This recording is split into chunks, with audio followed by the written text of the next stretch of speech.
প্রিয় দর্শক, এখন দেখবেন ব্যবসা বাণিজ্য নিয়ে পর্যালোচনা ও বিশ্লেষণ ভিত্তিক সেগমেন্ট বি স্টক, যেখানে থাকছেন একজন বিশিষ্ট ব্যবসায়ী ব্যক্তিত্ব। সুপ্রিয় দর্শক, বি স্টকে আজ আমাদের সাথে আছেন বাংলাদেশ কার্গো ভেসেল ওনার্স অ্যাসোসিয়েশনের ভাইস প্রেসিডেন্ট জনাব জি.এম. সারোয়ার। স্যার, স্বাগত আপনাকে আমাদের আয়োজনে। জানতে চাই, বর্তমানে বাংলাদেশের পণ্য পরিবহন জাহাজ চলাচলে প্রধান বাধাগুলো কি কি, এবং সমুদ্র পথে পণ্য পরিবহনে জাহাজ মালিকরা কোন ধরনের সংকটের মুখোমুখি হচ্ছেন? আমাদের সালে সমস্ত নৌ সেক্টরে আমাদের সমস্যা। এখন বর্তমানে যে সমুদ্র বন্দরে আমাদের বহির্নঙ্গ থেকে বিদেশ থেকে আমদানিকৃত যে সমস্ত পণ্যগুলো আসে, সেই পণ্যগুলো আমরা পরিবহন করে থাকি। আমরা Bangladesh cargo vessel owners association এবং কোয়াবের মাধ্যমে সারা বাংলাদেশের জাহাজ মালিকরা আমরা সেটা পণ্য পরিবহন করে থাকি। তাই এখন সবচেয়ে বড় যে সমস্যা, সেটা হলো আমাদের পণ্য পরিবহন নীতিমালা বাস্তবায়ন। অর্থাৎ বাস্তবায়ন বলতে আমি এই কথা বলতেছি, নীতিমালা আছে কিন্তু সেটা সঠিক প্রয়োগ হচ্ছে না, সেটা বাস্তবায়ন হচ্ছে না। তা আমাদের সর্বপ্রথম যেটা নাকি সংকট, সেই নীতিমালা বাস্তবায়ন করতে হবে। স্যার, আপনার কাছে আমার প্রশ্ন, বন্দরে জাহাজ নোঙর, আনলোডিং এবং লোডিং প্রক্রিয়ায় কি ধরনের বিলম্ব সৃষ্টি হচ্ছে? আন্তর্জাতিক রুটে বাংলাদেশের কার্গো জাহাজগুলোর প্রতিযোগিতামূলক সক্ষমতা কতটা পিছিয়ে রয়েছে? আচ্ছা, লোডিং আনলোডিং যে সমস্যা, এটা তো একটা সময় সে মান্দাতার আমলে এক সমস্যা ছিল। তা এখন তো উত্তরোত্তরভাবে আপনার উন্নতি হচ্ছে। তারপরও আমরা কিন্তু বহির্বিশ্বে যে আমরা পিছিয়ে, তারপরে এখন আমরা যেটা মনে করি, লোডিং এবং আনলোডিংয়ের যে সমস্ত মেশিনারি, আধুনিক মেশিনারি, সেটা আরও আমদানি করা দরকার। এবং আরও বন্দর খালাসের জন্য আরও নতুন নতুন বন্দর সৃষ্টি করা অতি জরুরি। কারণ আমরা যত বেশি আপনার আনলোডিং পয়েন্টগুলো আমরা তৈরি করতে পারবো, তাহলে আমাদের ভেসেলগুলো তো তাড়াতাড়ি আমরা খালাস করতে পারবো এবং বুঝাই এবং খালাস করতে পারবো। তো বুঝাই আর খালাস যদি আমরা দ্রুত করতে পারি, তাহলে সেখানে আমাদের অর্থনৈতিক সাশ্রয় হবে। আর এই অর্থনৈতিক সাশ্রয়টা হলে পরই আমি মনে করি দেশের অর্থনৈতিক দিক দিয়ে আরও অগ্রসর আমরা হতে পারবো। যার জন্য এটাকে আরও বন্দর সৃষ্টি করা এবং আধুনিক করা অত্যন্ত জরুরি। জাহাজ পরিচালনার খরচ বৃদ্ধির পেছনে প্রধান কোন কোন কারণ ভূমিকা রাখছে? বন্দর ব্যবস্থা উন্নত হলে পণ্য পরিবহন ব্যবস্থায় কি ধরনের ইতিবাচক পরিবর্তন আসবে বলে মনে করেন? পণ্য পরিবহন ব্যয়ের ক্ষেত্রে যদি আমরা ধরতে যাই, তাহলে সর্বপ্রথম হলো আমাদের সবচেয়ে বেশি যেটা ব্যয় হয় সেটা হলো জ্বালানি। তো জ্বালানি খাতে, কারণ আমরা একটা জাহাজের আপনার বারণি, যেটা স্টাফ বেতন নানা খরচতে যা খরচ হয়, তার বারণেই খরচ হয়ে যায় আপনার জ্বালানি তেলে।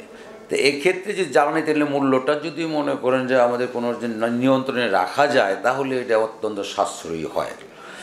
আরেকটা গুরুত্বপূর্ণ বিষয় হলো যে নৌপথ, আপনার স্থলপথটা যেমন আপনার ঢাকা থেকে চট্টগ্রাম 100 কিলোমিটার 300 কিলোমিটার, সেটা কিন্তু নির্ধারিত। কিন্তু নৌপথে আজকে আপনার দেখা যায় ঢাকার থেকে বহির্নঙ্গর থেকে আপনার যে, যদি আমি গজারিয়া বলি, যে আপনার গজারিয়া পর্যন্ত যদি আমি এখন যদি ধরি যে 300 কিলোমিটার, কিন্তু দেখা গেল খাড়ি পরিবর্তন হওয়ার কারণে সেটা 500 কিলোমিটারও হয়ে যেতে পারে। এই যে খাড়ি যে পরিবর্তন হয়, এটা কারণ হলো যে আপনার নদীর নব্যতার কারণে।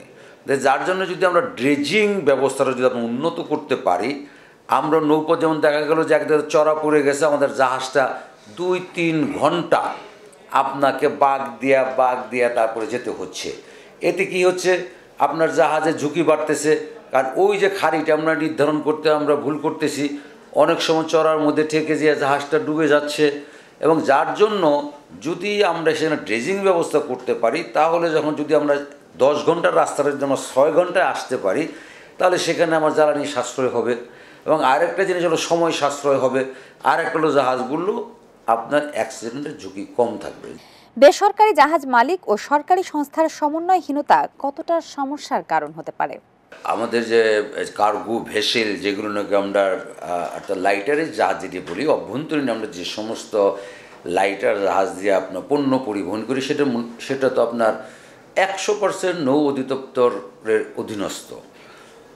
সমুদ্র নৌ অধিদপ্তরের কাছে সাথে অবশ্যই আমাদের একটা সমন্বয়ের খুবই দরকার। আর বিশেষ করে আমরাও যেমন Bangladesh cargo vessel owners association national organisation, আর এখানে যে পণ্য পরিবহন করে তার 95% জাহাজে আমাদের। তো এক্ষেত্রে আমি মনে করি যে আমাদের সাথে সরকারের দূরত্বটা আরও একটু কমানো এবং সমুদ্র অধিদপ্তরের সাথে আমাদের দূরত্বটা আরও একটু কমানো।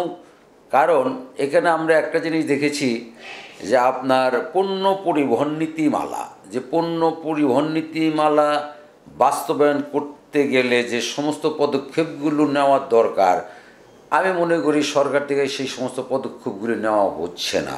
সরকারের প্রণোদনার টাকা পরিশোধ না করলে জাহাজ পরিচালনা কি ঝুঁকিতে পড়তে পারে? সেই সাথে জানতে চাইব সমুদ্র পরিবহন খাতে বিনিয়োগ কমে যাওয়ায় দেশের বাণিজ্যে কি ধরনের প্রভাব পড়ছে। নৌ মন্ত্রণালয়ের সচিব মহোদয় থেকে আরম্ভ করে উপদেষ্টা মহোদয়ের কাছে অনুরোধ করব যে আমাদের এই সেক্টরটা দেখেন, আমাদের অনিয়মগুলি দেখেন। আমরা প্রত্যেকটা আমরা ড্যামার্সের টাকা পাবো, সেই কাগজ আছে, বিধির মোতাবেক জাহাজ চলছে না তার ডকুমেন্ট আছে। আমরা যতগুলো দাবি উত্থাপন করেছি প্রত্যেকটাই আমাদের সরকারের যে সিদ্ধান্ত সেটা বাস্তবায়ন করার জন্য। তাই আমি অনুরোধ করব যে অতি সত্বর অন্তত আমাদের সমস্যাগুলো দেখে আর কোনো জাহাজ যাতে স্ক্র্যাপ না হয়, যাতে পণ্য পরিবহন যাতে সুশৃঙ্খল থাকে এবং এটা যেন পণ্য পরিবহন ভাড়া যাতে বৃদ্ধি না পায় সে ব্যবস্থা গ্রহণ করার জন্য আমি সকলের দৃষ্টি আকর্ষণ করব। স্যার, অসংখ্য ধন্যবাদ আপনাকে আমাদেরকে সময় দেওয়ার জন্য, প্রশ্নগুলোর যথাযথ উত্তর দেওয়ার জন্য। আর এই ছিল আজকের আয়োজন। ধন্যবাদ আপনাদের সকলকে। এতক্ষণ দেখছিলেন Exim bank business point powered by Pubali bank PLC. সাথে ছিলাম আমি তাসনুভা মোহনা। সুপ্রিয় দর্শক, সামনের সপ্তাহে নতুন নতুন ব্যবসায়িক খবরাখবর নিয়ে দেখা হবে আবারও এটিএন বাংলার পর্দায়। সে পর্যন্ত ভালো থাকুন, সুস্থ থাকুন। আল্লাহ হাফেজ।